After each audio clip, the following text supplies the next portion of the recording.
Food order పెట్టినప్పుడే online pay చేసి ఒక food order పెట్టాను నేను. డెలివరీ బాయ్ వచ్చి డెలివరీ చేసిన తర్వాత థ్యాంక్స్ చెప్పి మామూలుగా లోపలికి వస్తుంటే అబ్బాయి పిలిచి మేడం ఒక హెల్ప్ చేస్తారా అని అడిగారు. సరే చెప్పండి ఏంటి అన్నాను.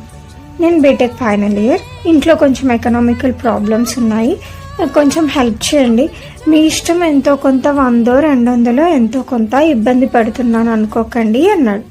అప్పుడు నాకేమనిపించింది, మనం అసలే దానకర్ణుడి వంశంలో పుట్టినాం కదా, సరేలే 100 రూపాయలు ఏముంది అనేసి 100 జీపే చేసేసి వచ్చేసాను. అయిపోయాయి. ఈవినింగ్ మా ఆయన ఆఫీస్ నుంచి వచ్చాక ఇలా జరిగింది అని చెప్పాను.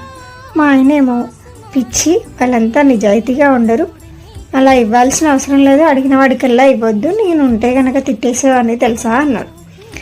ఇవ్వనని చెప్తే పోయేది కదా, తిట్టడం ఎందుకులే డిస్కషన్ జరిగింది.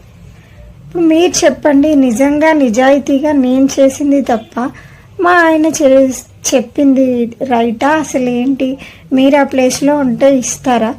నిజంగా అబ్బాయికి ఇబ్బంది ఉందేమో, రూమ్లో ఉంటూ పార్ట్ టైం జాబ్ చేసుకుంటూ అట్లా ఇబ్బంది పడుతున్నాడేమో అని మనం ఆలోచించి ఇవ్వడం తప్ప, అలవాటు చేస్తున్నాం ఇలాంటి వాళ్ళందరికీ అని తిడతాడు మా ఆయన. ఆయన రైటా, నేను రైటా?